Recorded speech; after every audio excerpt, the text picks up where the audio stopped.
Welcome back to another edition of All Black Vinyl. Yes. All Black Vinyl, where we're celebrating Black History Month by playing records that spotlight Black voices and Black music, and it's all played on vinyl. My name is Carl Craig, and I'm very happy to be here with you guys today because I have a great guest here, a mentor to many, a friend to more, and an all-around great guy. Thanks, Carl. His name is Amp Fiddler. Welcome, Amp Fiddler. Thank you, Carl Craig. It's a pleasure for me to be here today. I'm happy to be in this conversation with you about what we love. That's right. Our Black music. Mm-hmm. Past, present, and future. Mm-hmm. Mm-hmm. Beautiful thing. And before we get too far, let me just mention that this talk is being hosted by DIA, where it's a museum in New York State, where I have a piece called Party After Party that's on display at DIA Beacon, which is upstate New York in the Hudson Valley, I believe. And anybody who's in New York State, come by DIA Beacon and check out my piece. I'm really excited about it. And one of the great privileges of me having my piece there is that my piece is taking up pretty much the whole low end, the whole low end of the museum. And I'm right under this really big Warhol piece called Shadows. Wow. That takes up a whole room itself. So that's always been a really big deal for me. Is that I grew up looking at the stuff that Warhol did, and we had some in Detroit at the DIA in Detroit, as well as the crazy Warhol movies and stuff. So anybody who thinks that I might be a little politically incorrect, then they don't know that I watch Warhol movies, and those things are not correct at all. Of course you do. All right, so Amp Fiddler. That's better. Is it better now? Yeah. All right. Indeed. You're looking clean. You're looking really clean now, brother. Looking really clean. Thanks, now. man. Yeah. I try to stay a little clean. Yeah. So, tell me, because your family, your brother Bubs, and your other family members, was everyone musicians in the family? Wow. We had when I came into the family, youngest of five, the piano was already in the house, and there was lessons with my second oldest sister and my second oldest brother. Mm-hmm. So two people were taking piano lessons, but they dropped out fast with all of the rigmarole of the 60s that were happening with the whole Panther movement, and all right. My sister was a hippie, and then the whole drug movement with marijuana, cocaine, heroin was a trend. When my brother was coming up in the 60s with the Perm and the Temptations and the whole thing, later for piano. I ain't got time for that shit. Mm-hmm. Right. So, yeah. And then I came later, and my mom was always trying to talk me into playing piano, and I said, okay, well, I'm tired of stealing pedals from the guitar store with my buddy, Grinnell Brothers. Oh, right. We would just go back to his house and plug the pedals in and listen to the effects that he'd get on his guitar. Mm-hmm. And then I just decided to take a lesson one year. I was still in high school. I was like, I'm going to take a piano lesson. That's how it started. Okay. So you started quite late then. You didn't really start getting into it as a little child, but no, I wasn't like my cousin Greg Fillinganes. He got it. His dad was a piano player, so he learned probably at 4. Okay. He was ridiculous. Yeah, I didn't realize that was your cousin. Yeah, sometimes. Okay. Sometimes he's not. And that's the But way I family always is, say man. yes. That's the way family is. It's the same with brothers, the same with sisters, the same with all that. You know, you love. It's all love and hate. You know, you I can't love love him, your. man. I hope one day we'll be able to connect, but it hasn't been of late. Right. Okay. All right. Listen. Well, you know, he's got to do it. Maybe we need to do a session to hire him in. Good idea. Yeah, hire him in to be your cousin. Yeah. When he's in Detroit, yeah, I got a session. I want to hire Greg Fiddler to just have him show up. That'd be great. So,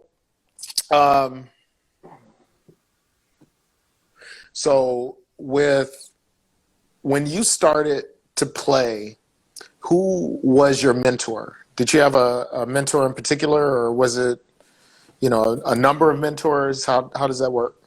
As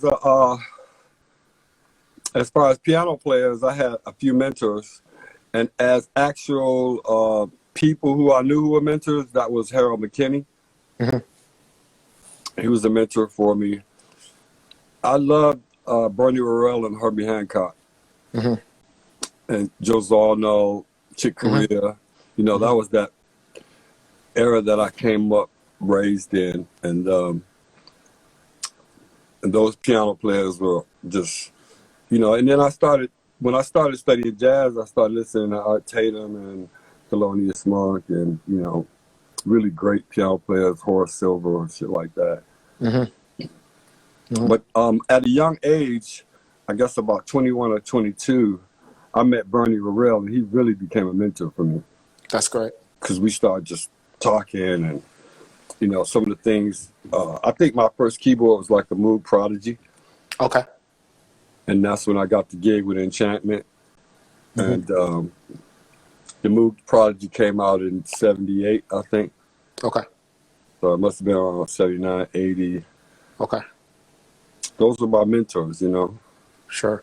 And with Bernie, were you talking about music? Were you talking about progressions, or were you talking about synthesizers? Was it, or was it even just not even any of that? You're just playing together and talking about women and... Most of the time,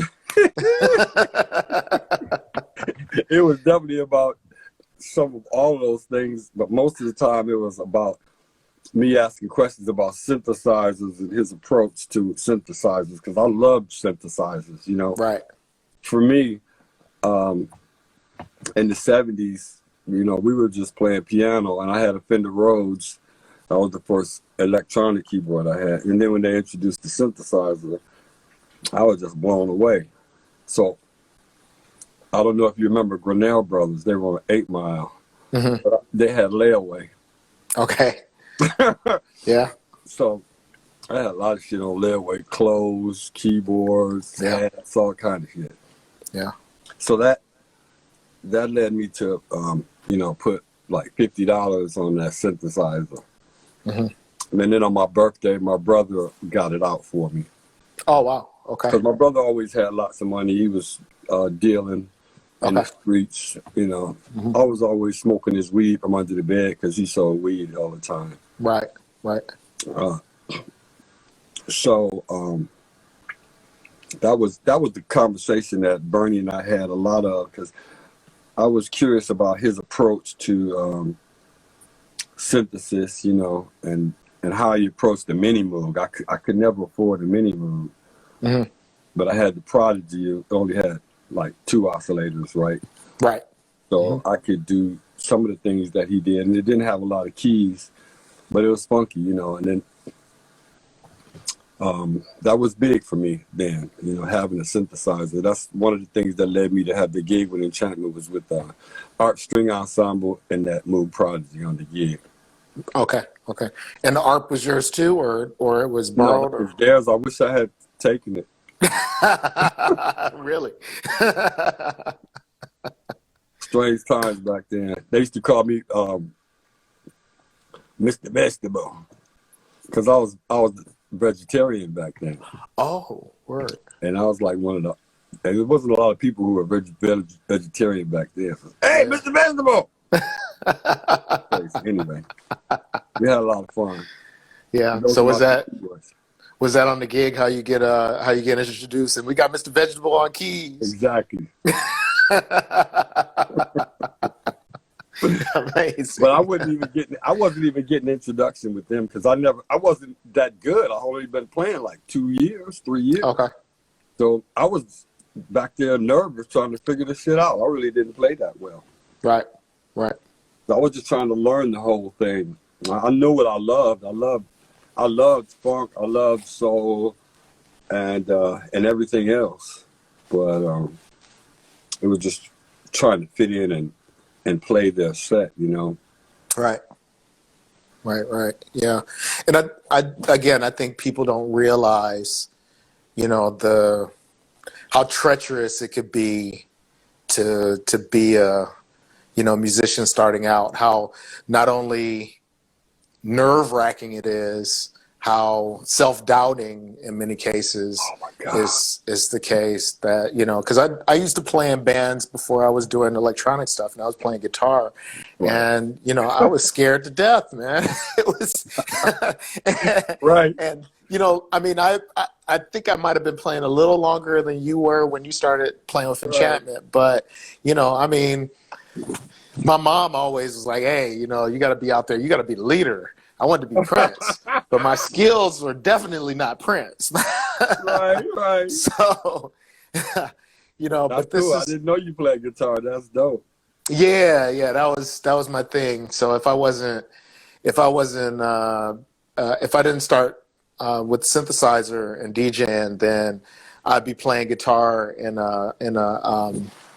some type of one of those, what do you call those bands?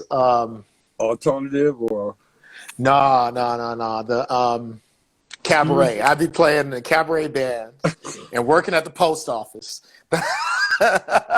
Hey, that's kind of how we started off, playing in little clubs, man. Yeah. So. And playing at the black ones too is like it's a totally different story than people understand too, because, you see it in movies or something. You see all the shit that goes behind the scenes on something like Players Club or, any of these movies that show like, I think it was that James Brown movie that I was watching where, like Little Richard went off on a coffee break and he came up with his band and just hit it, and it's like, there's all kinds of treacherous shit that can go on in the black world as far as performing is concerned. Everybody wants to get on, everybody this, everybody that, and it's not a kind situation in some cases. Sometimes you got to protect your shit with your life, to make sure that somebody doesn't go on there and try to, take over your thing, take over your gig, take your gear, take any of that stuff. Or traveling, because we traveled from here to Florida with Enchantment. I remember Tommy DeLoach, the bass player, fell asleep at the wheel on the freeway and rolled down the viaduct. Luckily, it was a big, wide viaduct, but we were all asleep. Wow. All we heard was the bumbling, and everybody woke up screaming, "Oh!" Crazy. So we had to get towed out. Yeah, we were in the van. We were driving in the van all the way to Florida. It was crazy. But the van was okay. You guys were able to get down there. The van was okay. It was raining. We slid down into the bottom of the viaduct and stayed there. Yeah. Had it been a road that was more narrow, with a smaller viaduct without any kind of a barrier, we'd have been in trouble. And back then, I was super scared because I remember playing at the Masonic Temple here, and it was the first show that I did with them at the Masonic Temple, and all my friends were in the audience screaming at me and shit. I was nervous as shit, making all kind of mistakes.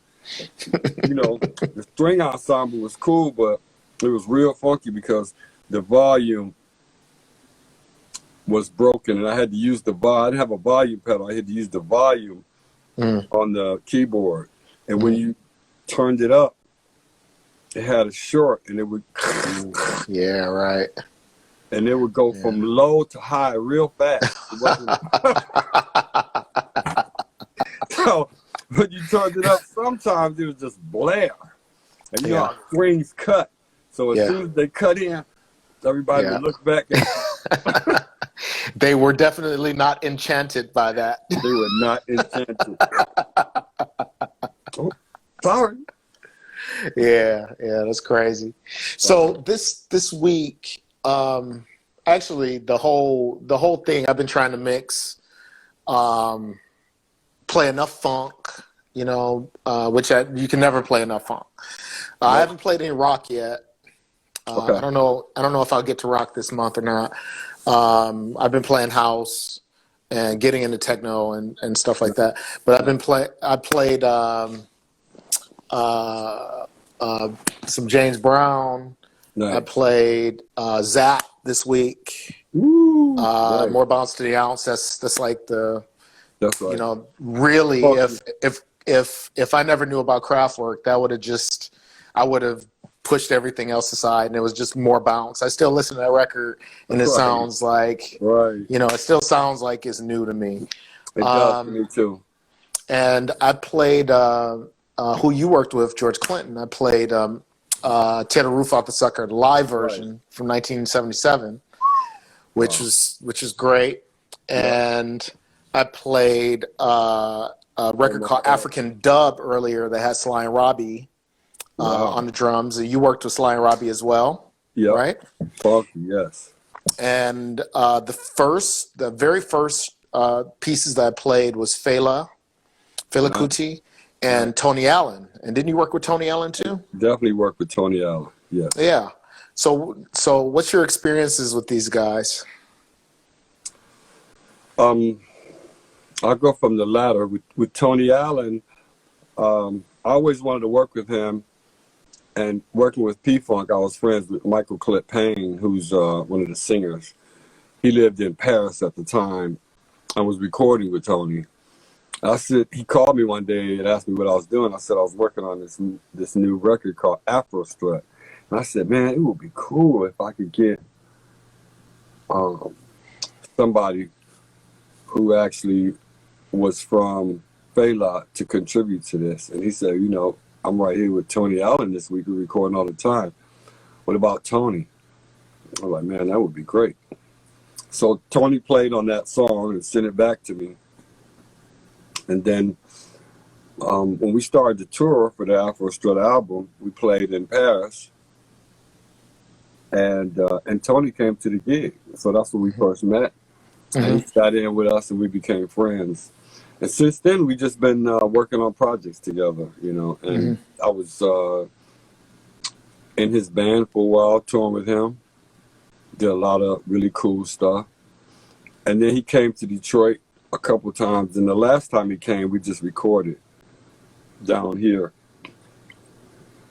And we recorded probably about 12 or 15 pieces that I'm still working on. And then with Sly and Robbie, which was really amazing, my manager Tinku at the time, Bhattacharya, she was working at doing something different. And they found that we could possibly do a record with Sly and Robbie. And we did a deal with the label, and we decided that I'd just go to Jamaica, to Kingston for 2 weeks and record with them. That was amazing. They're more they're more of my heroes than as everyone else is. They're just amazing musicians, and I learned a lot from that because they work a lot like George Clinton works. They just hammer it out all day until they get product and get the job done. So we're just recording all day. 8-9 hours just recording, constant recording, and I love that. So yeah, man, I've always had a kind of love for island and African music because my dad is from Trinidad and St. Vincent. Okay, I didn't know that. Yeah, so as a kid, I was listening to soca and calypso, and my sister was playing a lot of reggae, and she was a hippie, so I heard some of everything. Right. Okay. Yeah. With music, I think that there's so many people that take for granted the artistic quality, the real artistic quality that comes out in music. And Right. What you were talking about, Sly and Robbie, is no different, I think, from Andy Warhol's factory, where they're just churning out work all day. Exactly. It's no difference. No. With the skill that goes into to learning your craft, to learning your art form, it's as much it's as much education as it is improvisation that goes into being a great drummer or being a great keyboardist, and it's the same as being a great painter or being someone who is just really locked into visual arts. There's all of these elements that come together that make your work into what it does, and it's the same kind of a vibe that comes from being a musician and being a painter. It's just that people expect that when you're a musician that you're supposed to make that P. Diddy money, and when you're a painter, you ain't shit unless your paintings are like Basquiat or especially a black painter. It's like they put a bar on what you're level you're supposed to be. That's right. As far as a painter, if you're a black painter, because you're always getting compared to other black painters. Musicians are always getting compared with other black rappers, especially in rap. It happens like that. Right. Yeah. So I like having these conversations because there's always that thing that I've watched in the music industry, that I've watched from afar in the art world, and I've seen it come together. Right. I've seen it. Right.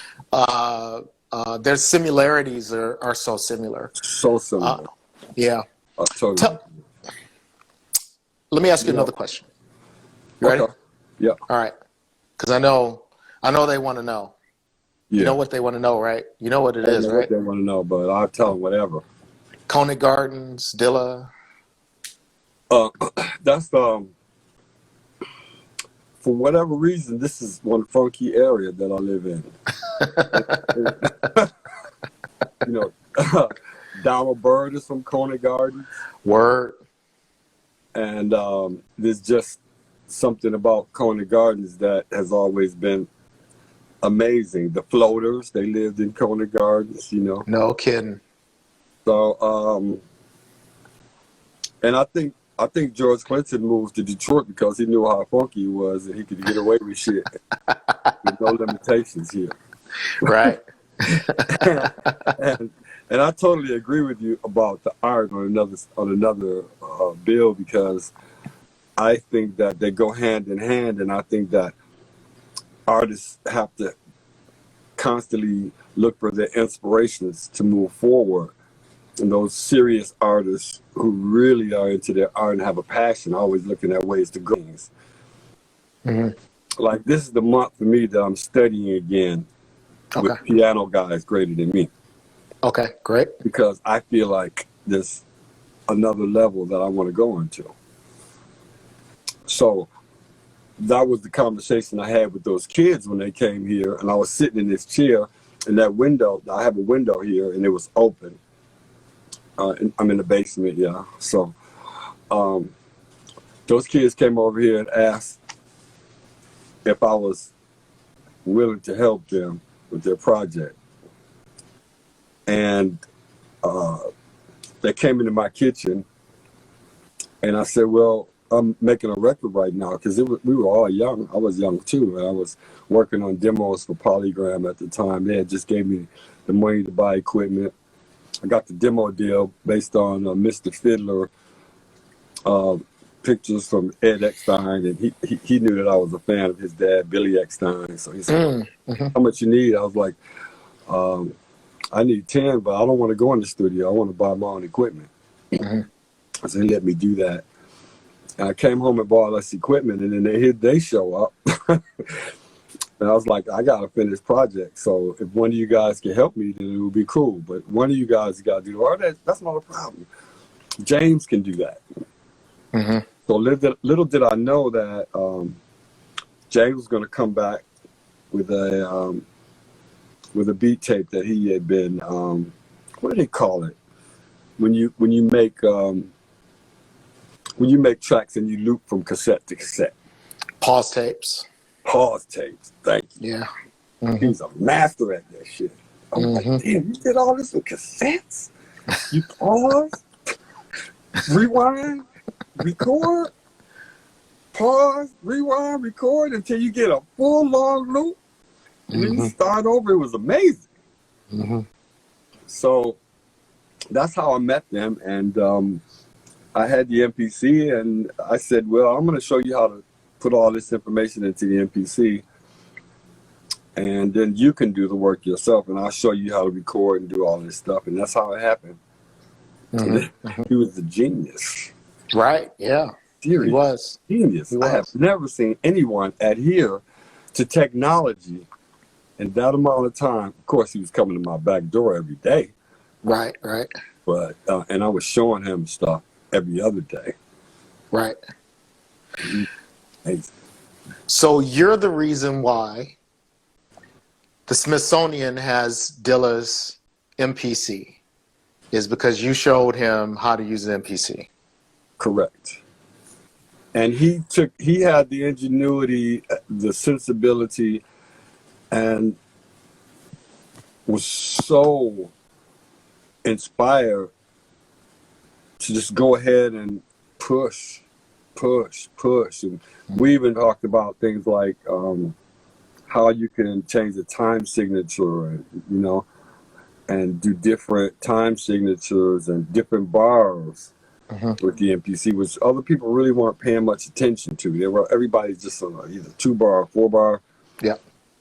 And I didn't think he'd listen to me with that. And then I got some of his work back, and that I loaded into the MPC, and I noticed that Herbie Hancock track, Players, that he did.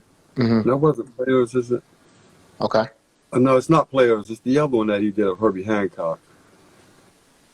But it was 7 bars. Right. Which is interesting, because how do you make 7 bars funky? It happens. Of course it does. Yeah. But by it being 7 bars, are you saying that the time signature was different, or just that the bars, it was still in 4? He just changed the bars. It just looped at 7. Yeah. So he was just a genius kind of a kid, and super funky. Super funky. Listened to everything and was inspired and constantly working towards some futuristic shit, I like that. Right, yeah. And when you were showing him, were you actually thinking like, I'm mentoring this kid, or are you just like, oh yeah, these boys are coming by, maybe they get something out of it, maybe they don't, I've always had an affinity for kids, so I got a weak spot with that one, because I love kids. I always like to give people the benefit of the doubt. So, and I think that kids deserve opportunity to show, where their love is. And with that being said, I was just going home with seeing if he would really get it. Right. I mean, when he got it, I guess I wasn't blown away. It just occurred to me one day that, damn, this kid is blowing me away, because he really is getting it. Because we were first just putting together loops.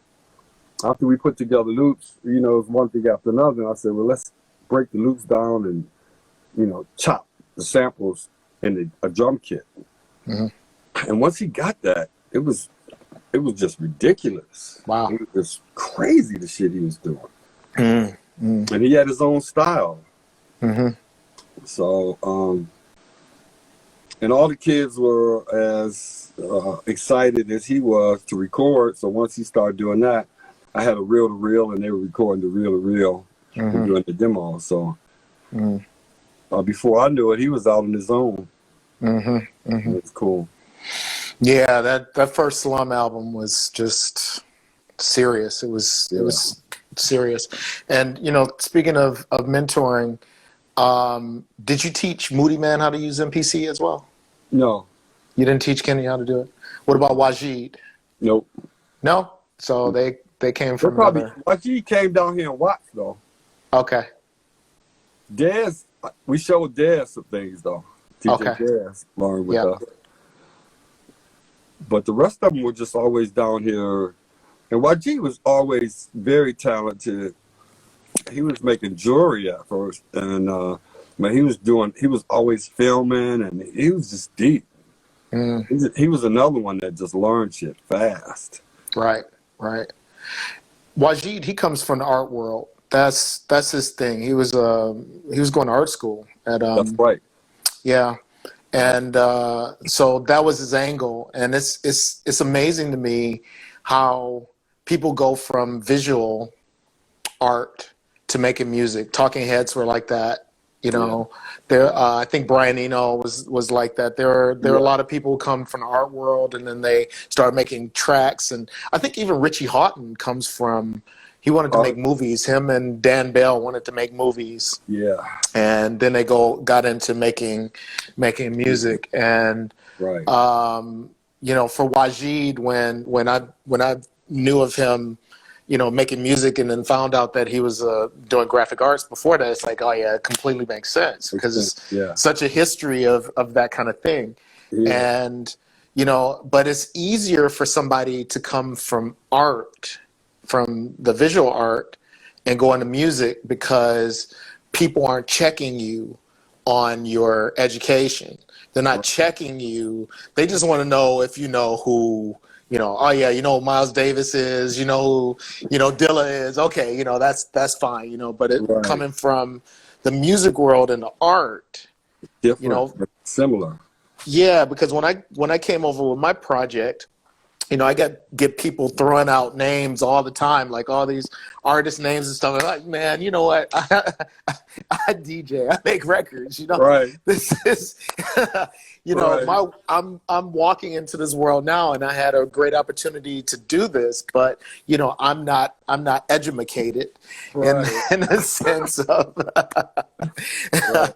of all this. So I think that it's much easier for you to make visual and then walk into music and get accepted and considered serious, right, in comparison to you going the other way around.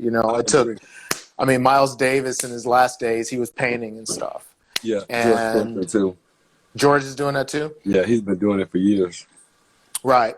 So it's amazing to do that, but I think it's going to be much more difficult to find, Miles's work up next to Picasso. Even though they were, I think he even knew Picasso, because he was living in France in the 40s, right, and 40s and the 50s, and I think he even knew Picasso.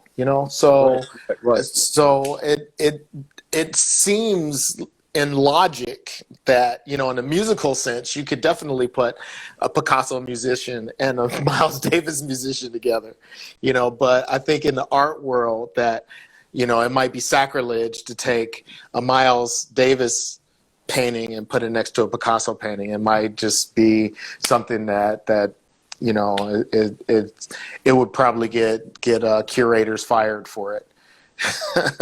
Unfortunately, it probably did, but in the real world of creation, there's really no difference, because the individual mind is so amazing that who gives a fuck where you got your education? It's just where you're coming from, to me. And I agree with you, because they wouldn't do that. That's like, putting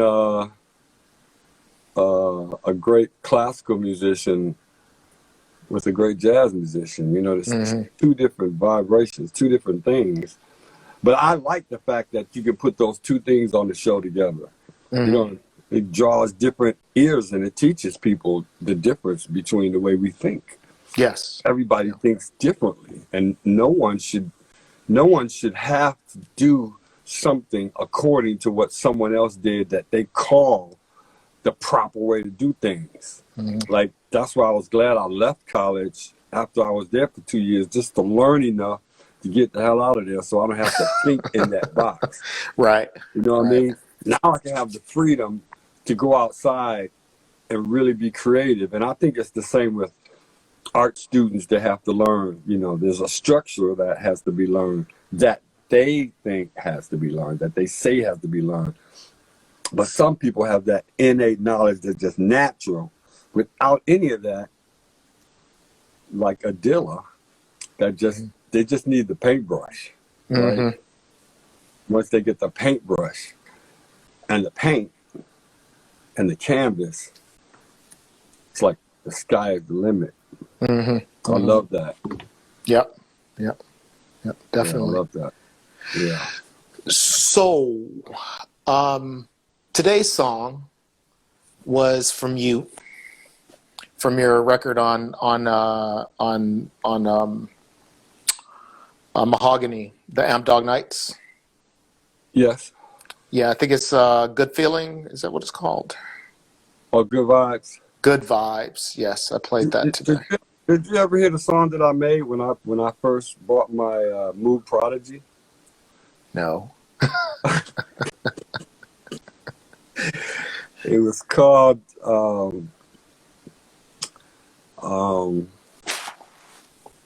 Space is the Place. Okay. It's a band called Sundown. Okay. It was the first song I ever wrote and produced and released. Okay. You gotta hear it when you get time. It's really Definitely. interesting. Yeah. Yeah. But Good Vibes is good. I love that song. Yeah, Good Vibes is great, and the reason why I played it is because it just is the epitome of you.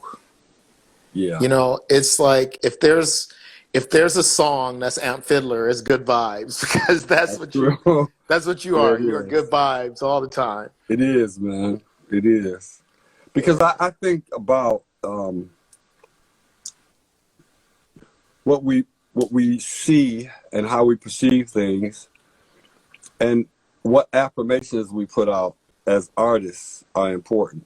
And everything that we say is etched in time in history. So I feel like if we're saying something that's making people feel good, that really has a message, it's really important to me to do that.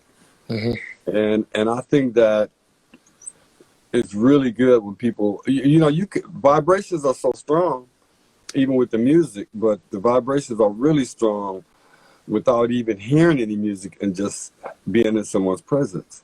You can feel either fear or hatred or just whatever the vibe is with someone, you can feel it. So I'm just about keeping it good, keeping it happy. That's good. That's Stay in good. the sunshine. And that's hard to do in this world. Yeah, it's definitely hard to do when you're buried underneath snow and you got to shovel it. Yeah, man. It's funky out here. Yeah, and for some people in the world who they say you need to stay in.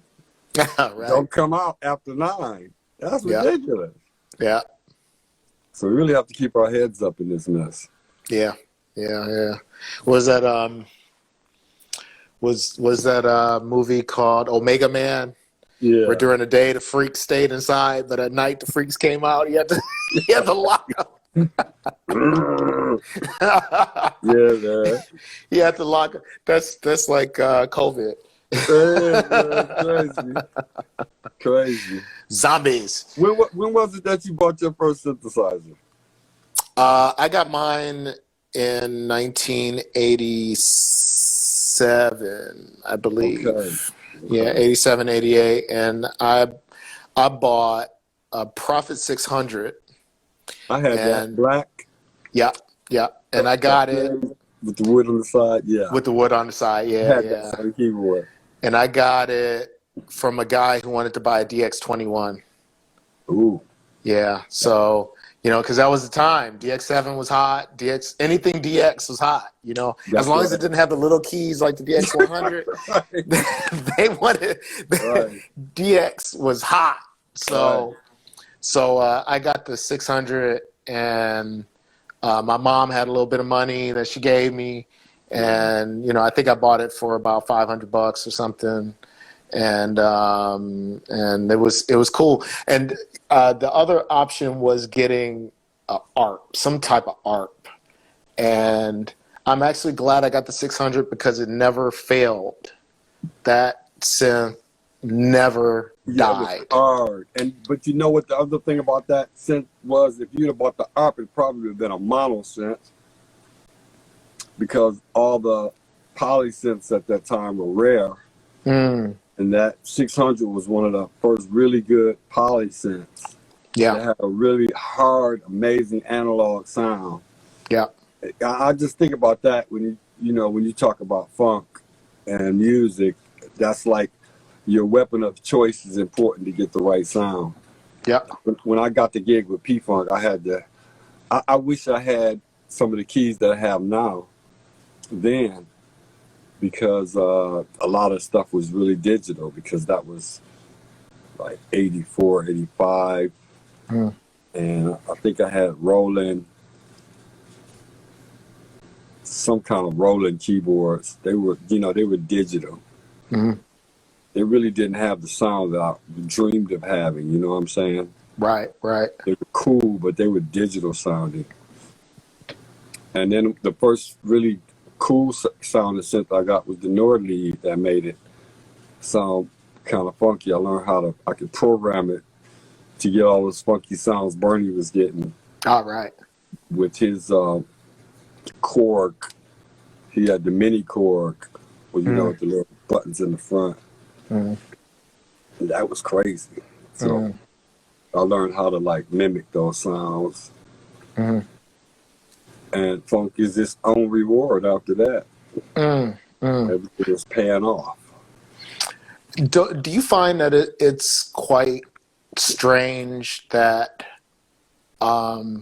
you get funk out of these Japanese synthesizers or these Scandinavian synthesizers? It seems like funk, you should be getting them out of American synths, straight Moog Moog and Prophet. Well, I don't know. My best funk synth is American now, which is the OB6, and you have one there you too. go. So that's dead on. I don't even have to. I could just hit it light, and when I push pressure, Right. so I like that, because I go, and that was cool, because I could just go.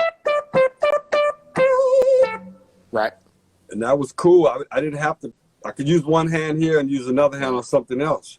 Yeah. So, and I thought that the Japanese synthesizers were great when you start talking about Roland and Korg. Woof, that was some funky shit. Yeah. Yeah. Man, I just talked to Korg the other day because they're re-releasing the mini Korg S700, and I want one, but Right. that. And my thing is, like, I wanted to be polyphonic. I like mono synths, but I really like to play chords. I like something that plays chords. Yeah. Yeah. Let me just say something real quick, because Dennis and some other people are saying it's aftertouch. They're like, it's aftertouch. It's aftertouch that you're talking about. Man, in funk, I don't think you care what it's called. It's just as long as it does it. I don't really have to explain it, because you already know what it is when you hear it. Of course, it's right. aftertouch. But I don't have to say that. I just have to touch it and let you hear what it is. Yeah. But that's being technical, which is cool. It is aftertouch, but fuck that. It's just a funky ass thing. Yeah, exactly. And I like that feature. It's just funk, man. I remember when I first started working with Derek, he said the best music that he comes up with is when he doesn't wash for days.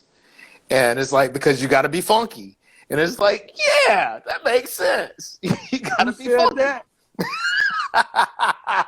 Derek May? Yeah, of course, motherfucker. Crazy ass motherfucker. Let me tell you something, man. I was on tour with some people that I love. But Yeah. these motherfuckers, at the time that I got in the band, they did not believe in soap and water.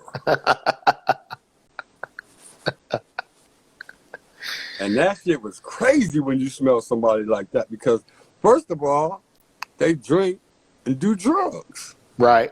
So that's some of the worst toxins that come out your pores that you could ever deal with. Right. That was fucking extreme fucking. Yeah. And half the band was like that and half the band was kind of clean, so it was cool. Yeah. With people. So those motherfuckers that stank were real stupid. You best believe. Yeah. When they pick up an axe and play a guitar or some other shit, it's crazy. Like it it was kind of like how Dilla was, you know, it's just real slippery and just loose and, you know, it's just always on the one, but just felt really good. Yeah. So, you can be funky. Yeah, but you know, as James Brown said, you got to be funky. So take it seriously. Yeah. And I bet, and every time I look at a Fela cover, it's like that guy, he had to stink. It's just not possible for him to do that without stinking, you know? It's like you know, you just look at some people and you hear how good the music is, and it's like, you know, definitely. You know, he's running around with no shirt on, and he's got hairy underarms and everything. You know what? Boy, it's funky. Fela always remind me of Gary Schiner because they be sweating and just profusely just funky.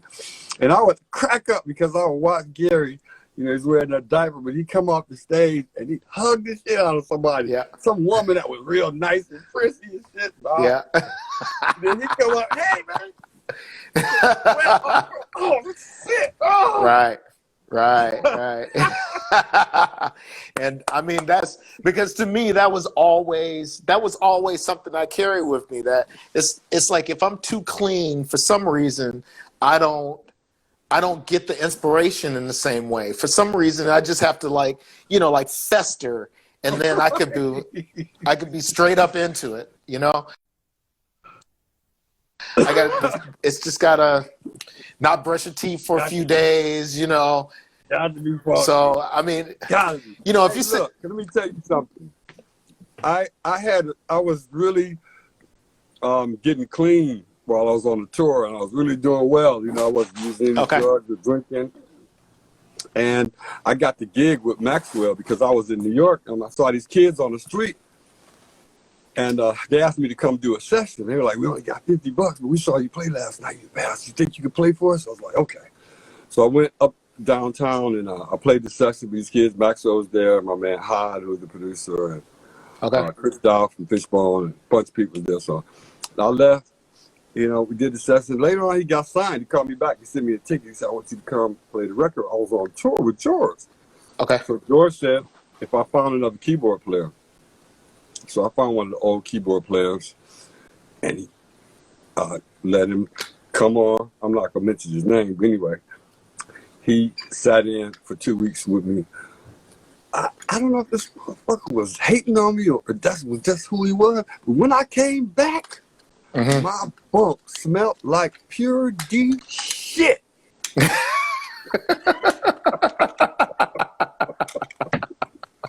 was like, what the fuck? Motherfucker left my shit stinking like I've never smelled no shit like this in my butt before. What the hell? I had to sleep on the couch on the bus for 2 days till we got to the gig and wash all that shit. Man, it was some stories, bro. Oh man. All right, well, Al, you know, we opened up a new world to a lot of these people. A lot of these people, I don't think they've ever had seen, conversation like this, where it's no holds barred, and that's what. And I love that we had this conversation because Me too. it's just like the music. You know, It you is. can't. It's got to It be. It's got to be no holds. It's got to be loose. It's got to be nobody crying about playing wrong notes or saying the wrong thing. It's just the art comes out in it. The the experiences are everything that whether it's funky, smelling funky, to be funky or not or whatever it is. It's everything that it takes in order to make the art that we do. And I'm glad that you are here with me now. Yeah, thank you. And again, I'm glad that we gave it to him raw and we gave him real. Thank you, So Carl. once again, Mr. Amp Fiddler, thank you very much for coming. Thank you, man. And I'll just say the last thing about Dia Beacon is where my piece, Party After Party, is showing, and it's showing until mid to late summer. So come on by and take a look at it. And if you guys can make it to Detroit, then don't come by my house. I'll see you. I'll see you at Coney Island. Oh, one thing I wanted to say, happy birthday to my girl, Toby Stewart. It's her birthday today. Happy birthday. Happy birthday, baby. So, it's a beautiful day for a birthday. Oh, yeah, definitely. No one. Detroit is snow, so in our funky world, I appreciate you, Carl Craig. Hey, man, I love you, man. You're the man. I'm so happy that I know you, and that we keep knowing each other. That's right. That's right. All right. Pleasure, man. All right, baby. Peace and love, y'all. Thanks. All right.